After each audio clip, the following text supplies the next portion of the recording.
Meus cumprimentos à mesa, ao deputado Torino que dirige a sessão nesse momento, aos deputados que se fazem presentes ainda no plenário, aos funcionários da casa, aos assessores que estão no camarote, pessoal da imprensa que ainda está por aí, aqueles que nos visitam nas galerias e aqueles que nos assistem pela TV Assembleia no dia de hoje. Ontem, nós vimos com muito pesar o incêndio na Catedral de Notre-Dame, em Paris, um dos mais visitados monumentos religiosos da Europa e lamentado pelo mundo inteiro, porque, com razão, quando um monumento daquela envergadura, daquele histórico, ocorre um incêndio, assim, é como se toda a civilização sentisse, porque ali tem parte da história da própria civilização, e não apenas a questão, o aspecto religioso do templo, mas o que representam 800 anos de história no velho continente. É lamentável realmente. Agora, ao mesmo tempo, seria interessante a gente fazer um outro tipo de reflexão também, aproveitando essa situação. O quanto de aspectos culturais que no mundo, e especificamente no Brasil, não se valoriza. Então, todo o histórico, muitas vezes, construído ou trazido pela população afro para o Brasil, ou pela população indígena. Então, muitas vezes você visita, por exemplo, como o Museu do Negro aqui em Vitória, ou os museus indígenas, ou os museus de origem africana que existem pelo Brasil afora, e todos precisando de socorro. Os outros museus também, aqueles que contam a história do Brasil. É como se a gente só sentisse profundamente quando um templo ou um monumento conhecido mundialmente merecesse o nosso pesar. Qualquer história, qualquer cultura merece respeito, e um povo não pode prescindir da sua história. Ela é fundamental. Então nós temos que nos atentar para os museus, os templos religiosos existentes no Brasil, e em que situação eles se encontram. Aqui mesmo, no Espírito Santo, quantos templos religiosos centenários existem aqui, e alguns ameaçados até de desabar, por falta de apoio do poder público para manter esses templos e esses monumentos de pé. Aqui mesmo no centro de Vitória, a gente pode citar a questão de alguns que ali precisam sim de uma atenção maior, porque eles são um patrimônio de toda a sociedade. Nós precisamos urgentemente nos atentar para isso. Ontem aqui alguns deputados se referiram também ao menino Jeremias, que foi o vencedor daquele programa da Globo, e os nossos parabéns, um menino que tem uma história linda, que frequenta uma associação importante ali na Serra. Parabéns para ele, para a família dele, é realmente um grande talento e festejado no estado inteiro. Agora, aqui no Espírito Santo, nós também precisamos deixar essa síndrome de como se nós fôssemos assim um estado caipira, um estado atrasado culturalmente, em que nós só passamos a valorizar um talento capixaba depois que ele se projeta nacionalmente ou internacionalmente, caso, por exemplo, do jogador de basquete. Nós temos talentos fantásticos aqui no estado. Nós temos atores fantásticos, nós temos atrizes fantásticas, nós temos grupos de teatros, nós temos produtores de cinema, nós temos grupos de dança que são fantásticos, são talentos capixabas fantásticos.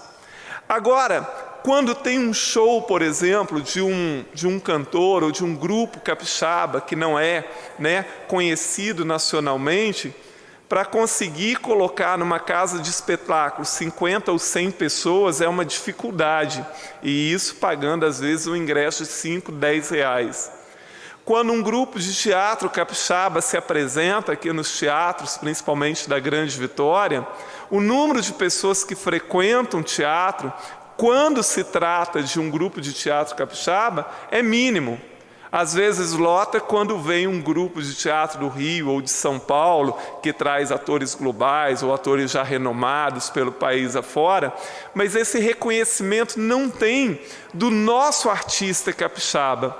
Nós precisamos valorizar, nós precisamos ter uma vida cultural, e para isso, é claro, né, os gestores públicos são importantes nisso, mas também a iniciativa privada precisa se animar a patrocinar a arte capixaba, porque nós temos uma variedade, uma riqueza cultural muito grande no estado. Só que às vezes ela é invisível para grande parte da população e não é valorizada simplesmente por ser capixaba, porque às vezes se valoriza muito mais aquilo que vem de fora. Quando a gente viaja pelas cidades aqui brasileiras, então a gente nota, por exemplo, que, por exemplo, lá em Belo Horizonte, por exemplo, Belo Horizonte tem uma vida cultural própria. Tem artistas de Belo Horizonte, de Minas, que são amplamente conhecidos e valorizados lá em Minas. Grupos mineiros que, quando fazem um espetáculo, lotam as casas de espetáculos. Quando você vai em Recife, também. Quando você vai em Salvador, existe uma vida cultural em Salvador, de grupos de teatro, de cantores, de artistas plásticos, que às vezes não são conhecidos nacionalmente, mas são muito valorizados lá na sua própria terra. Isso acontece muito em Porto Alegre também, em Curitiba. Então nós capixabas, nós precisamos aprender a valorizar os talentos capixabas, a valorizar de fato. Quando tem um grupo, né, capixaba ali se apresentando, vamos lá, vamos participar, vamos lá assistir, vamos ver, para valorizar, para fortalecer essa vida cultural capixaba, né? Quando tem uma exposição de um artista plástico capixaba, vamos lá ver, vamos lá assistir, de um grupo de dança, de grupos de balé. É importante, do cinema capixaba, que nós temos produção capixaba e algumas excelentes, que às vezes não consegue se projetar por falta de estímulo, por falta de investimento. Então, assim, é louvável essa admiração toda pelo menino Jefferson, que merece Jeremias, que merece todo o nosso respeito e todo o nosso aplauso. Não vai aqui, não é essa, não estou fazendo essa analogia, eu estou dizendo da falta da valorização da rica cultura capixaba, da grande diversidade cultural que existe nesse estado e muito pouco valorizado, deputada Dilson. E isso tanto no interior quanto na Grande Vitória, né? Deputada Irine, gostaria de uma parte? Sim, obrigado, deputado Majeste, eu te parabenizo por abordar esse tema aqui no plenário. A questão da cultura raramente é posta aqui no plenário. É lamentável que a motivação tenha sido o incêndio da Catedral de Notre Dame, riquíssima e um dos símbolos da cultura mundial. E é muito importante que nós, quando recebermos aqui o PPA, a gente, ao discutir o PPA, a gente tenha um olhar também para preservar um espaço que nos garanta, no orçamento, deixar recursos necessários para a cultura de uma maneira geral, a cultura popular, a cultura erudita. Eu estava aqui prestando atenção no início da sua fala e fiquei me lembrando do Maciel de Aguiar. Aqui muitos conhecem o Maciel de Aguiar, lá de São Mateus. o tanto que ele andou por esse estado para proteger a coleção de máscaras africanas e manter o museu aberto, não foi uma peregrinação, e nós fizemos o que estava à nossa altura e ainda assim não conseguimos. É verdade que os recursos são escassos, porém a ordem de prioridade também tem que ter a lógica da preservação da cultura e da identidade de um povo, e compreender que o mundo moderno e pós-moderno, a cultura é parte integrante da economia. Com certeza. Não é mais algo assim, não vamos mexer com isso, que isso não dá dinheiro. Isso são novas formas da sociedade se organizar. Então, parabenizo a sua fala, como sempre, brilhante no conteúdo, principalmente. Muito obrigado, deputada Irine, a senhora tem toda a razão. E aqui no Estado, não custa a gente lembrar, você tem que fortalecer a cultura, aquilo que existe, fortalecer os grupos de teatro, os grupos de canto, os artistas plásticos, os grupos de dança, o balé, os teatros, enfim. A gente tem que fortalecer, tem que criar essa vida cultural. Criar não, ela já existe. Tem que estimular, ela já existe, já é rica e já é diversificada. A deputada Irine, que também, não sei se mora, mas frequenta muito o centro de Vitória, e é uma efervescência cultural muito grande, mas pouco valorizada e pouco conhecida pela maioria dos capixabas. E aqui no Estado, não tem como a gente não lembrar, deputada Irine, aqui se teve a ideia de construir esse elefante branco chamado Cais das Artes. É inadmissível que as pessoas tenham pensado em gastar uma fortuna gigantesca, e vai se gastar outra fortuna para terminar aquilo, Já foram ali enterrados, eu acho que quase 200 milhões de reais, e provavelmente vai precisar de mais uns 100, 150 milhões para terminar. Esse dinheiro tinha que ter sido utilizado para fortalecer a cultura capixaba, para que a gente criasse polos culturais significativos, grupos culturais fortes de teatro, de cinema, na área das artes plásticas, da poesia, da literatura, enfim, para depois pensar em construir algo desse tipo. E aqui se tentou fazer o inverso, construir algo gigantesco, sendo que o apoio às artes aqui no Espírito Santo é muito pequeno por parte das administrações públicas e por parte das empresas também.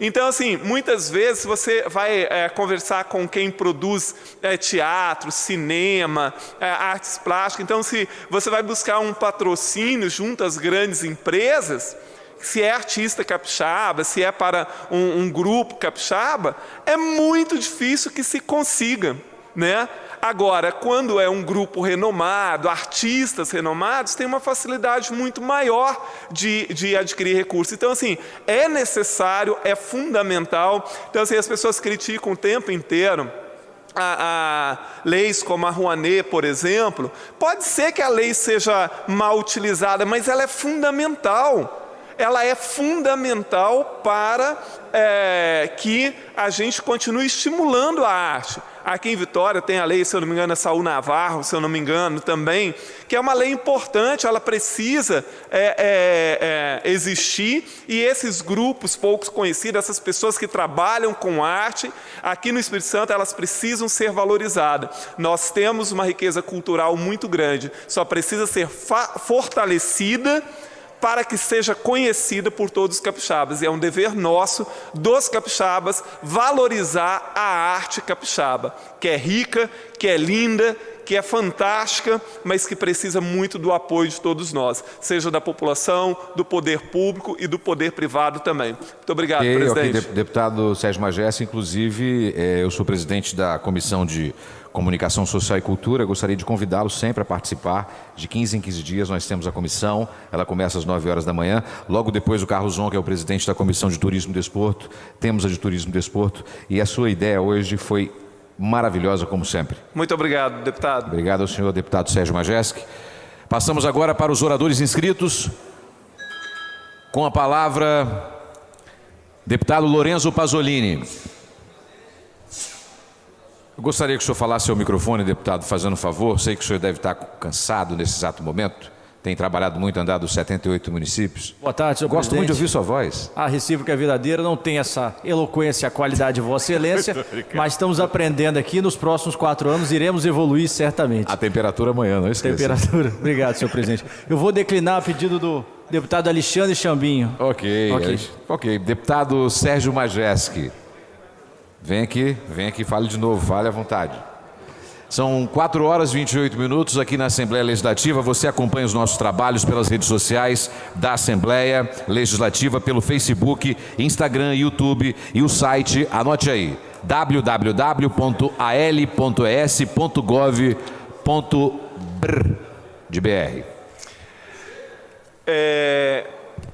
Obrigado. Eu falei na fase da liderança do PSB como vice-líder, o deputado Freitas não estava aí. Agora, se o deputado Freitas quiser se pronunciar agora numa parte da minha fala, fica à vontade, deputado Freitas.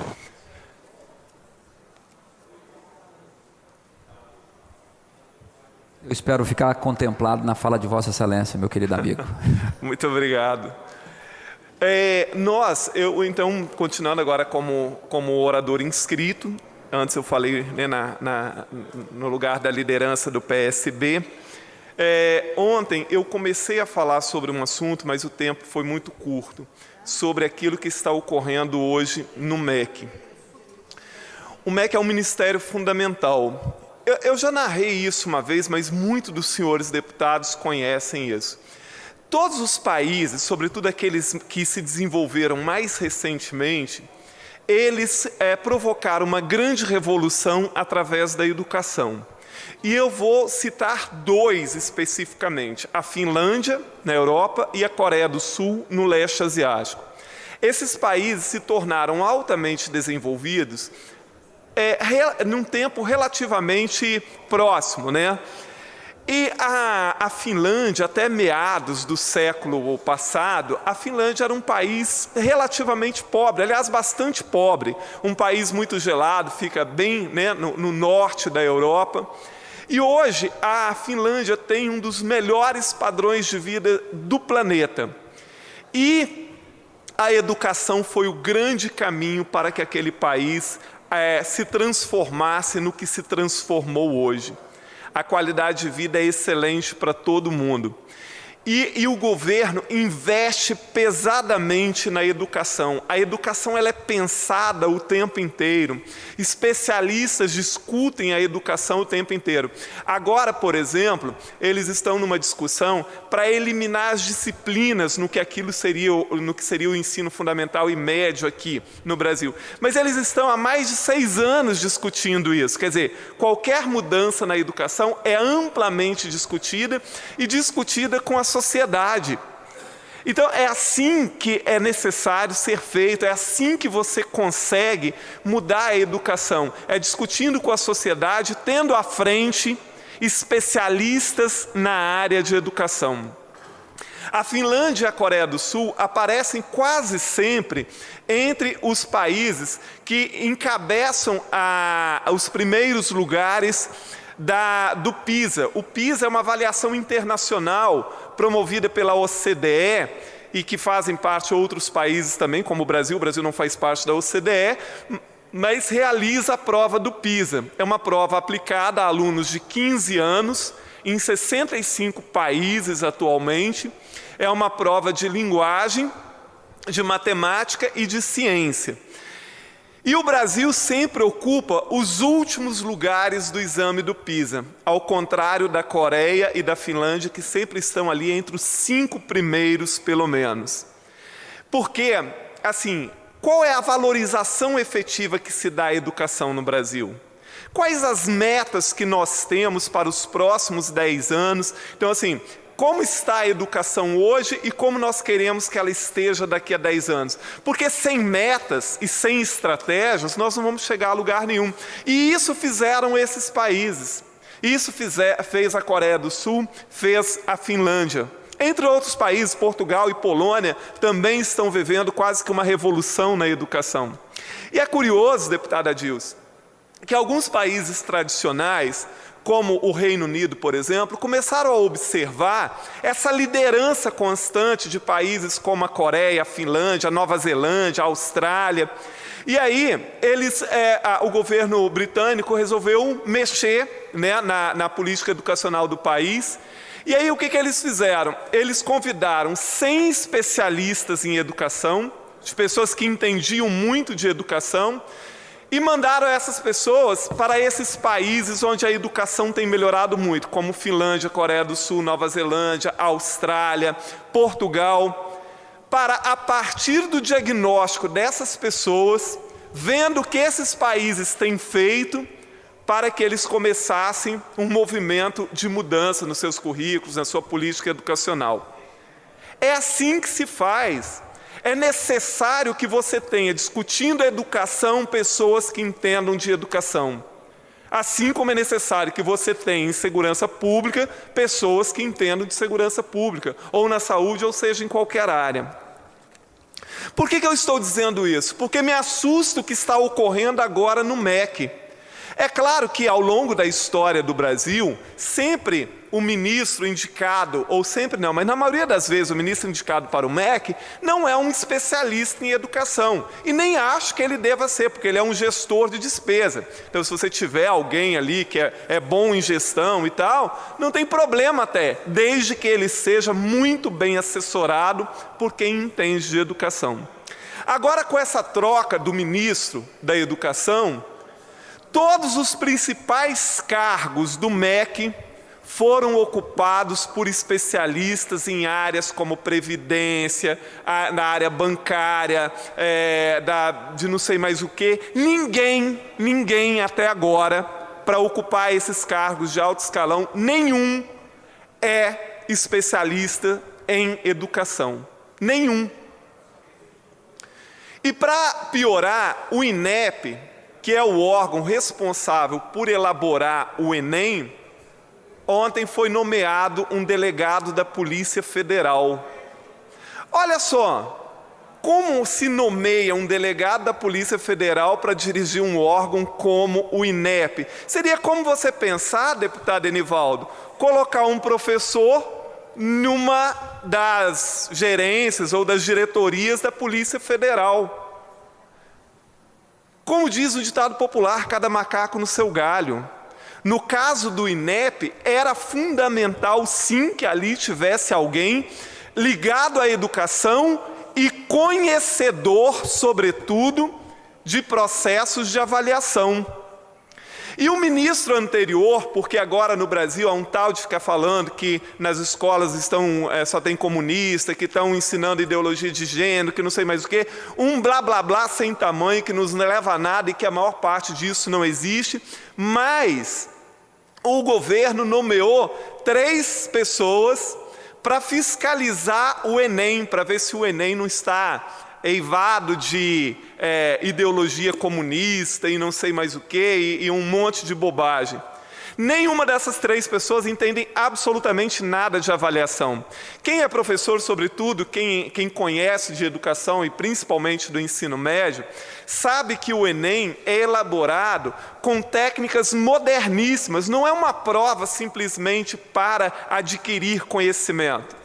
Ela está relacionada ao TRI, por exemplo, que é uma coisa que até as pessoas têm uma dificuldade de entender. O Enem tem uma matriz que ali deve servir de parâmetro para aquilo que é ensinado durante todo o ensino médio. Então, assim, é um absurdo a gente observar como a educação está sendo tratada. Não vai uma questão aqui de discutir ideologia de esquerda, de direita, de centro, de não sei mais o quê. Podia ser, nós vamos imaginar assim, olha, o MEC agora vai ter pessoas só, assim, muito ligada à ideologia da direita. Sem problema, desde que fossem especialistas em educação, que fossem entendedores de educação, que fossem pessoas que entendessem profundamente dos problemas da educação brasileira. E para finalizar o meu discurso, nós temos no Brasil, desde 2014, aprovado o Plano Nacional de Educação com metas muito claras. São 20 metas com estratégias que devem ser cumpridas até o ano de 2024. Algumas dessas metas precisam ser revistas, precisam ser modificadas, não há problema. Mas ali as metas são claras, como nos estados e municípios também. E o que a gente tem visto? O governo federal, os governos estaduais, os governos municipais, simplesmente ignorando a existência desses documentos. É simples assim.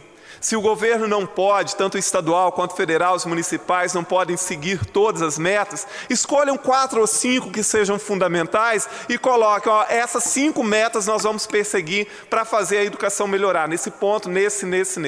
Sem isso, é tudo blá, blá, blá. Nós não vamos chegar a lugar nenhum se não tivermos metas específicas e investimento adequado. Não esquecendo que o governo federal recentemente cortou 5 bilhões de reais da educação. Foi a pasta que mais sofreu o corte há cerca de 2 semanas atrás. Muito obrigado, presidente.